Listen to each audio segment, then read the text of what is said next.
করাটা তো আপনার আমার জন্য ফরজ। আল্লাহর বান্দা একটু দয়া করে বলবেন গোসলের ফরজ কটা?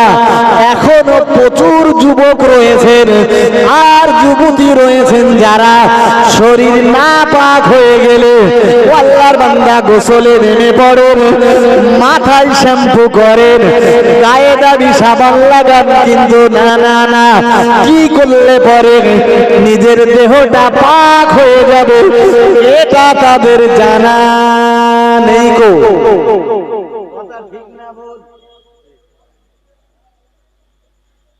নতুন বিয়ে হয়েছে তো স্বামী চাকরি করে, তো ঠিক এত বড় এক শ্যাম্পুর বাক্স কিনে দিয়েছে আর দামি সাবান, ও শুধু মাথায় লাগায় আর সানের পুকুরি গোসল করে চলে আসে। গোসলের তো 3টে ফরজ, মুখে পানি দিয়ে গড়গড়া সহ কুলি করা, হাতে পানি নিয়ে নাকের নরম মাংস পর্যন্ত পৌঁছে দেওয়া, জি গোটা শরীরটাকে পরিপূর্ণ ভালোভাবে ধুয়ে ফেলা। মেয়েরা যদি হন তাদের মাথায় খোপা থাকলে খুলে ফেলা, তাদের হাতের ঋণ, কানের ঋণ, নাকের পাক দিয়ে দিয়ে ভালো করে মুলে ধুয়ে ফেলা। জি তো আমি যদি এসব না করি আর দামি শ্যাম্পু মাথায় দিই আর নামাজে দাঁড়াই, আমার নামাজ হবে? আল্লাহর বান্দা মনে রাখো, ও বাবাজিরা ভাইরা, আমি ধরেই নিলাম আপনি আপনার দেহটা পাক করেছেন, তবে না না না, আপনি নামাজে দাঁড়াবেন, আপনার কাপড় পাক হওয়া দরকার। ও বাবাজিরা ভাইরা, আপনি বাড়িতে বলে গেলেন আপনার গিন্নিকে আমার কাপড়গুলো একটু ধুয়ে দেবেন। ও বাবাজিরা ভাইরা, আপনার কাপড় হয়তো বা না পাক, সে হয়তো জানে না, আর জানলেও কাপড় পাক করতে জানে না। ও বাবাজিরা, একটু দয়া করে বলবেন কাপড় যদি না পাক থাকে ওই অবস্থাতে নামাজে দাঁড়ালে কি নামাজ হবে? নতুন কাপড়, ভালো কাপড়, আপনি দেখছেন ভালো, পাক নেই, তাহলে শরীর পাকের সাথে সাথে তো কাপড়টাও পাক, তাই না? ছেলেদের নাভি থেকে হাঁটু পর্যন্ত ফরজ, মেয়েদের গোটা বডিটা। এখানে কোনো মস্তানি খাটবে না। সে বাড়িতে পড়েন আর মসজিদে পড়েন, জামাতে পড়েন আর একা একই পড়েন। কোন মহিলা যদি মনে করে ঘরের ভিতরে পড়ছি, মাথায় কাপড় না থাকলে, পিঠে কাপড় না থাকলেও নামাজ হয়ে যাবে, ধারণাটা ভুল না? ভুল কথা বলেন। এমন কথাও বলা রয়েছে মেয়েরা কেরাত করবে, তার দাঁড়িয়ে থাকা স্বামী সন্তানও যেন না শুনছে। लड़की की आवाज भी सतरे औरात है। মেয়েদের কথাটাও একটা পর্দা। কথা বুঝছেন আমার? ও আল্লাহর বান্দা মনে রাখো, ও ভাইরা আমার, আমি যে হাদিস পড়ে আপনায় ওয়াজ করতে শুরু করেছিলাম, দয়ার নবী মুহাম্মদুর রাসূলুল্লাহ সাল্লাল্লাহু আলাইহি ওয়াসাল্লাম নবী আমায় বললেন, ও আমার সাহাবীরা, আমি তোমাদের নবী, তোমাদের নেতা মুহাম্মদুর রাসূলুল্লাহ সাল্লাল্লাহু আলাইহি ওয়াসাল্লাম জানিয়ে দিলাম, না না না, তোমরা নামাজে দাঁড়ানোর আগে নিজেকে পবিত্র করে নেবে, কারণ আমি দয়ার নবী বলছি, তোমরা যদি অপবিত্র থাকো তাহলে তোমাদের নামাজ আল্লাহর আল্লাহর সেই দরবারে কবুল হবে না। ও বাবা জিরা ভাইরা, আমি আপনাকে মিসগাইড করতে চাইছি না, বরং আপনাকে বোঝাতে চাইছি মিয়া, খুব গভীরভাবে মনে রাখতে হবে। আপনার শরীর পাক রয়েছে, আপনার কাপড়ও পাক রয়েছে, আপনি নামাজে দাঁড়িয়েছেন, কিন্তু নামাজে দাঁড়িয়ে কিছুই পড়তে পারেন না। দয়ার নবী মুহাম্মদুর রাসূলুল্লাহ সাল্লাল্লাহু আলাইহি ওয়াসাল্লাম, আল্লাহ পাকের নবী বললেন, হে আমার সাহাবীরা মনে রাখো, আমি দয়ার নবী মুহাম্মদুর রাসূলুল্লাহ সাল্লাল্লাহু আলাইহি ওয়াসাল্লাম বলছি, লা তাকবুলু সালাতান লিসূরা ফাতিহাতিল কিতাব।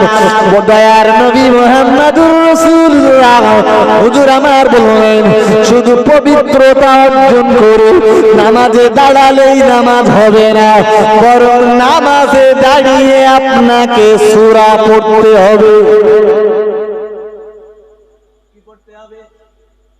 কি পড়তে হবে? সূরা পড়তে হবে। ফাতিহাতিল কিতাব, কমপক্ষে সূরা ফাতিহা পড়া তো ওয়াজিব, কথা ঠিক না ভুল? কিন্তু আজও বিশ্বাস করেন, আমি একদম বাংলার চিত্র যেটা, যা আমাদের সমাজের রোগ যেটা, সেটাই বলছি। প্রচুর মুসল্লি রয়েছে ভাই, তারা সূরা ফাতিহাও পড়তে জানে না। কি আমি ঠিক বলছি? একেবারে আমাদের মাসলাক হলো, ইমামে আযম আবু হানিফা রাহমাতুল্লাহ আলাইহির মাসলা হলো, ছেলেরা নামাজে যখন দাঁড়াবে তার সূরা এবং কেরাতটা যদি বাতিনি নামাজ হয়, তথাপিও যে কেরাত পড়ছে তার ঠোঁট নড়বে এবং নিজে কি পড়ছে সেটা যেন বুঝতে পারে। প্রচুর মুসল্লি নামাজে দাঁড়িয়ে নিয়ত করে ইলা জিহাতিল কাবাতিশ শরীফা, আল্লাহু আকবার, তারপরে ঠোঁট পুরো বন্ধ, কোনো কথা নেই, একেবারে চোখ বুজিয়ে ঠোঁট বন্ধ করে দাঁড়িয়ে রয়েছে, আল্লাহু আকবার। কি পড়ছে? কথা বলেন, কথা বলেন, ঠিক বলছি না ভুল? কিচ্ছু পড়ে না। আশ্চর্য, অন্তরে পড়লেও তো হবে না, উচ্চারণ তো জরুরি।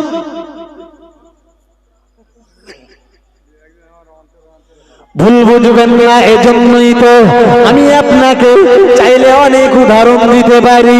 ও বাবা জিরা ভাইরা, আমার সময় হলো অল্প, কারণ আপনারা জানেন আমাদের সংগঠনের সুপ্রিম মহামান্য মুফতি সাহেব হুজুর কেবলা আমার পরিবার নসিহত করতে আসবেন। ও বাবা জিরা ভাইরা, আমি বিস্তার বিবরণ দেব না, না না না, একটু দয়া করে মাথায় রাখুন। এজন্য আল্লাহর কোরআন যে কথা বলেছে এতে কোনো ডাউট আছে নাকি? মহান আল্লাহ জানিয়েছেন, ইন্নাস সালাতা তানহা আনিল ফাহশাই ওয়াল মুনকার। ও আমার বান্দা বান্দীরা, আমি আল্লাহ তোমায় জানিয়ে দিলাম, না না না, নামাজি তোমাকে যাবতীয় অপরাধ থেকে দূরে রাখবে। ও মিয়া মনে রাখুন, যখন নামাজ পড়বার পরে একজন নামাজি রীতিমতো বাদরামি করছে, কেউ জেনা করছে, কেউ ব্যভিচারী করছে, কেউ নারীবাজি করছে, কেউ মদের আড্ডায় বসে পড়েছে, কেউ তাসের আড্ডাতে বসে পড়েছে, কেউ জুয়ার আড্ডাতে বসে পড়েছে, কেউ গাজার কলকে হাতে নিয়েছে, কেউ লটারির দোকানে যে লাইন দিয়েছে। ও আল্লাহর বান্দা, অত্যন্ত দুঃখের সাথে বলবো, ওই ছেলেটা কয়েকদিন আগেই তো রমজান মাসে রোজা কায়েম করেছে। ও আল্লাহর বান্দা বান্দীরা, ওই মানুষটাই তো কয়েকদিন আগে প্রচন্ড গরমে তারাবি নামাজ পড়েছে, আর তারপরে লোকটা কি করে জেনা করতে পারে, লোকটা কি করে রীতিমতো তাসের আড্ডায় যে বসতে পারে।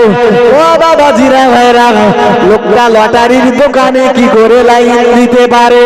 তাহলে বুঝতে হবে লোকটা নামাজ আদায় করেছে, বরং নামাজ আদায় করেছে বরং লোকটার নামাজ দরবারে এলাহিতে কবুল হয়নি।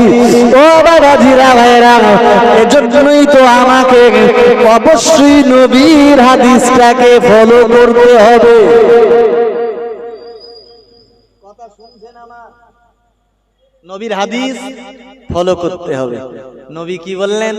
এক নম্বরে নবী একটি হাদিস বলেছেন, জি নবী বললেন, আনতা আবুদাল্লাহ কান্নাকা তারাহু ফাইন লাম তাকুন তারাহু ফাইন্নাহু ইয়ারাকা।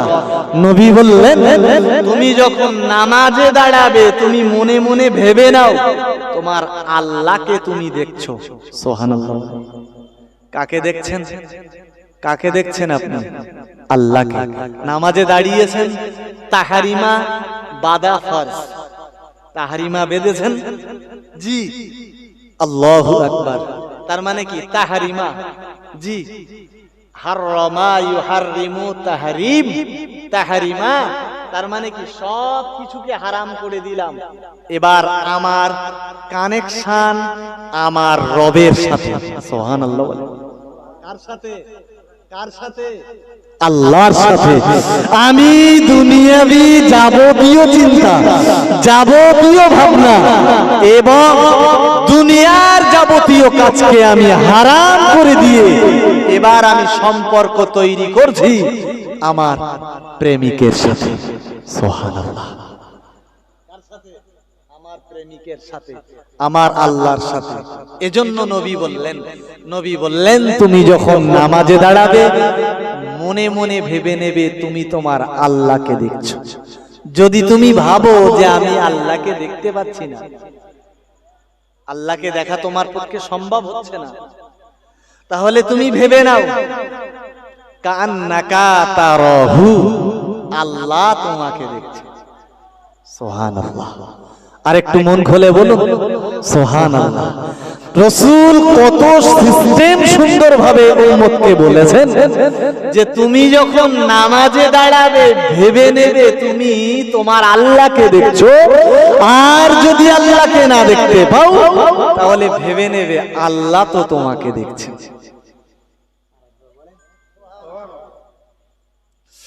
দয়ার নবী মুহাম্মদুর রাসূলুল্লাহ সাল্লাল্লাহু আলাইহি ওয়াসাল্লাম নবী আমার সাহাবীদেরকে ডেকে বললেন, ও আমার সাহাবীরা মনে রাখো আমি তোমাদের নবী, তোমাদের নেতা মুহাম্মদুর রাসূলুল্লাহ সাল্লাল্লাহু আলাইহি ওয়াসাল্লাম বলে দিলাম তুমি যদি তোমার আল্লাহকে দেখতে না পাও, ও আমার সাহাবীরা মনে রাখো আমি আল্লাহ পাকের নবী বলছি, তুমি মনে মনে ভেবে নেবে আল্লাহ তোমায় দেখছে।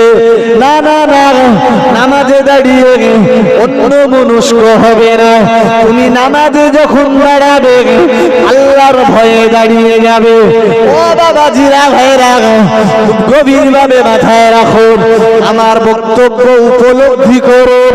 ও বাবা জিরা, ইসলাম জাহানের প্রথম খলিফা যার নাম হলো সিদ্দিকে আকবর, ও ভাইরা আমার, হযরত আবু বকর রাদিয়াল্লাহু তাআলা আনহু, যিনি আমার নবীর খুব অত্যন্ত কাছের মানুষ। ও ছেলেরা, ও মেয়েরা আমার, গভীর ভাবে বুঝুন, দয়ার নবী মুহাম্মদুর রাসূলুল্লাহ সাল্লাল্লাহু আলাইহি ওয়াসাল্লাম নবীর কথা শুনবার পরে হযরত আবু বকর, যার উপাধি রয়েছে নবী বললেন সিদ্দিকে আকবর, না না না, মুহাম্মদুর রাসূলুল্লাহ সাল্লাল্লাহু আলাইহি ওয়াসাল্লাম নবী আমারই বললেন, ও আমার সাহাবীরা মনে রাখো সারা উম্মতের আমল যদি এক পাল্লা পাল্লাতে দেওয়া হয়, আর আমার আবু বকরের আমল যদি আর এক পাল্লাতে দেওয়া হয়, আমি মুহাম্মাদুর রাসূলুল্লাহ সাল্লাল্লাহু আলাইহি ওয়াসাল্লাম বলছি, আমার আবু বকরের আমলের পাল্লাটা ভারী হয়ে যাবে। একবার মোহাব্বত করে বলুন সুবহানাল্লাহ, আর একটু মিলেমিশে বলুন সুবহানাল্লাহ। ও বাবাজিরা ভাইরা, হযরত আবু বকর সম্পর্কে নবী বললেন, লিকুল্লি নবিয়্যিন রাফিকু ফিল জান্নাহ ওয়া রাফিকি আবু বকর, আও কামা ক্বালা আলাইহিস সালাতুস সালাম। দয়ার নবী মুহাম্মদুর রাসূলুল্লাহ সাল্লাল্লাহু আলাইহি ওয়াসাল্লাম নবী আমায় বললেন, এ আমার সাহাবীরা শোনো, আমি রাসূলুল্লাহ বলছি, প্রতিটা নবীর জন্য আল্লাহ জান্নাতের ভিতরে একজন করে দোস্ত বানিয়ে দেবেন। আমি মুহাম্মাদুর রাসূলুল্লাহ, আমার দোস্ত হলো আবু বকর। জোরে বলুন ও বাবাজিরা ভাইরা, সেই আবু বকর যেদিন শুনেছেন নবী বলেছেন, তুমি যখন নামাজে দাঁড়াবে তুমি একটু চোখ বন্ধ করে তোমার রবকে দেখার চেষ্টা করবে। ও আমার সাহাবীরা, যদি রবকে দেখতে না পাও তুমি মনে মনে ভেবে নেবে তোমার রব তোমাকে দেখছেন। জোরে বলুন। হযরত আবু বকর চলে যেতেন মসজিদ নববীতে। কেন কেন না, নবী বলেছেন যে আল্লাহকে নামাজে দাঁড়িয়ে দেখা যায়। সুবহানাল্লাহ।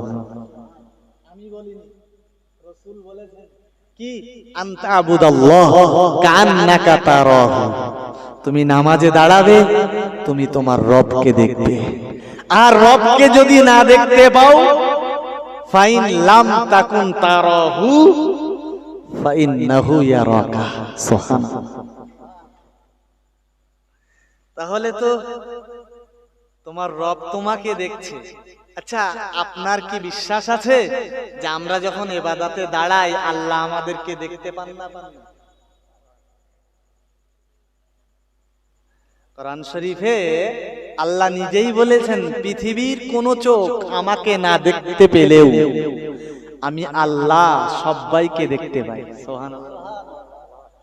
গভীর জঙ্গলের ভিতরে যদি একটা পিঁপড়ে হাঁটে, কি হাঁটে? একটা পিঁপড়ে, আমি তাকেও দেখি, তার ডানা তার পায়ের আওয়াজও শুনি। সুবহানাল্লাহ। আর আমি আবু বকর নামাজে দাঁড়াবো আর আল্লাহ আমাকে দেখবে না? এ হতে পারে? তাই তিনি এশার নামাজ পড়ে বসে থাকতেন। আর প্রত্যেক মসজিদে তো একজন মুয়াজ্জিন আছেন না? তো মসজিদ নববীর মুয়াজ্জিন হযরত বেলাল, উনি আবু বকরকে বলতেন, আপনি বাড়ি যাবেন না বসবেন? তো আবু বকর বলতেন, তুমি যাও, আমি দরজা জানলা টেনে দিয়ে যাবো খুনি। কথা কি আমার শুনছেন? ভিতরে যদি একজন থাকে মুয়াজ্জিন, তিনি বলবেন তো না বলবেন না, ভাই বার হন আমি দরজা জানলা দেব? তো সে হয়তো বললো, আপনি চলে যান আমি দিয়ে যাব। দয়ার নবী মুহাম্মদুর রাসূলুল্লাহ সাল্লাল্লাহু আলাইহি ওয়াসাল্লামের সাহাবী হযরত আবু বকর মসজিদ নববীতে চলে যেতেন। ও বাবাজিরা ভাইরা, ভুল বুঝবেন না, বেয়াদবি নেবেন না। আল্লাহ পাকের নবীর সাহাবী, যার ঈমানের পাল্লা একদিকে রাখলে পরে আর তাম উম্মতের ঈমানের পাল্লা আর একদিকে রাখলে পরে, নবী বললেন আবু বকর ঈমানের পাল্লাটা ভারী হয়ে যাবে। জোরে বলুন সুবহানাল্লাহ। ও ভাইরা আমার, তিনি এশার নামাজ পড়ে বসে থাকতেন। বাবু খুব গভীর ভাবে মাথায় রাখুন, হযরত বেলাল ডেকে বলতেন, আসসালামু আলাইকা ইয়া আবা বকর। হে আবু বকর, ভাই আপনি বাড়ি যাবেন? আবু বকর বলতেন, তুমি যাও আমি যাব। এবার উনি আল্লাহকে দেখবেন বলে নিয়ত করতেন। সুবহানাল্লাহ বলেন।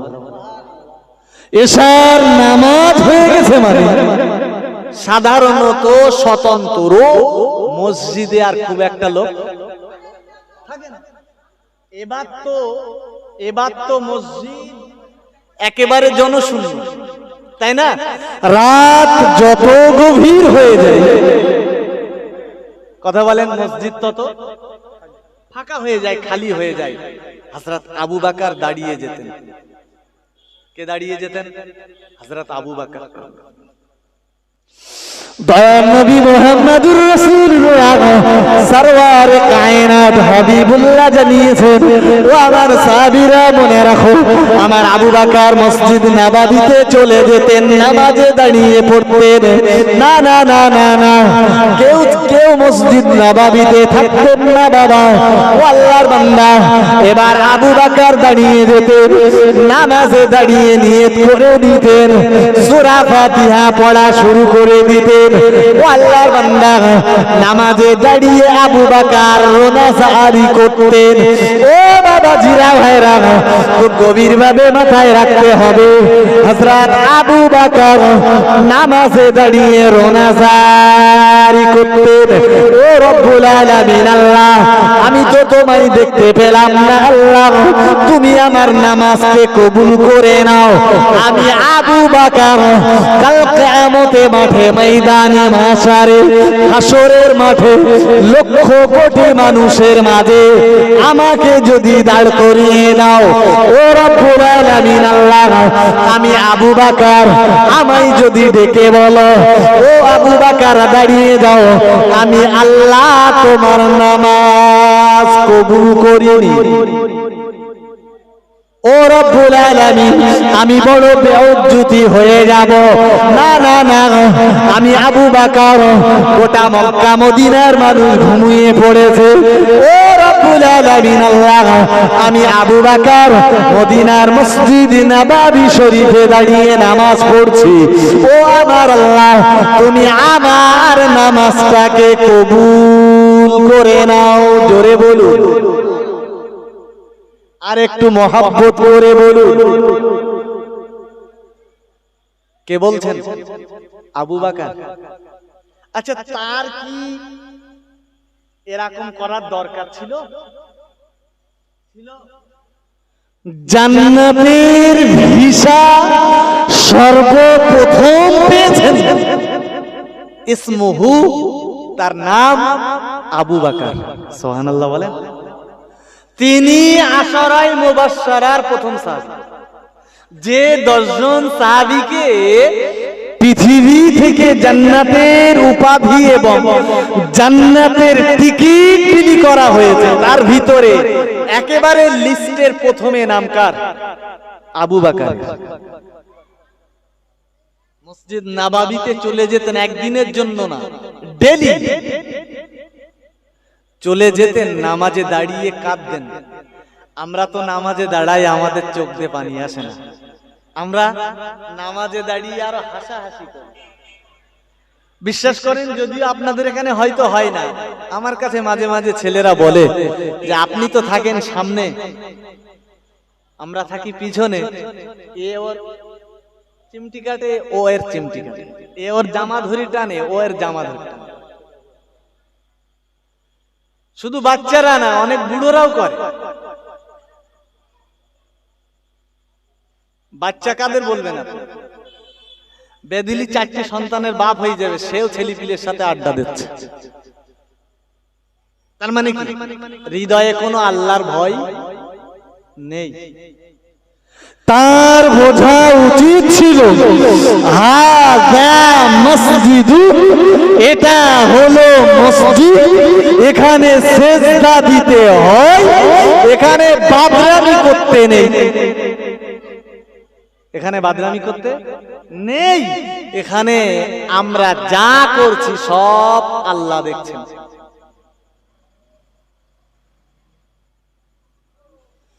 ও বাবা, বাবাজিরা ভাইরা খুব গভীর ভাবে মাথায় রাখুন, ভুল বুঝবেন না, বেয়াদবি নেবেন না।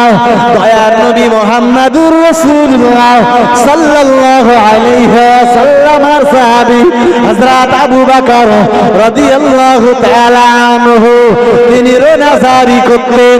ও বাবাজিরা ভাইরা মসজিদ নববীর ভিতরে নামাজে দাঁড়িয়ে কান্নাকাটি করতেন। মসজিদ নববীর পাশে যাদের ঘর বাড়ি রয়েছে মাঝে মাঝে তাদের ঘুম ভেঙে যেত। ও ভাইরা আমার, একটু দয়া করে বলবেন, গভীর রজনীতে আপনার মসজিদের ভিতরে কেউ যদি কান্নাকাটি করে, পাশে যাদের ঘর বাড়ি রয়েছে রাতের অন্ধকারে তাদের মনের ভিতরে ভয় জন্মাবে না? জন্মাবে না? তাই তো এত রাত্রি মসজিদে কাঁদে, তাও যে কোনো সুরে না, একেবারে হাউ মাউ করে কাঁদা যারে বলে। কিসের জন্য? দয়ার নবী মুহাম্মদুর রাসূলুল্লাহ হুজুরের উপরে যে কোরআন অবতীর্ণ হয়েছে।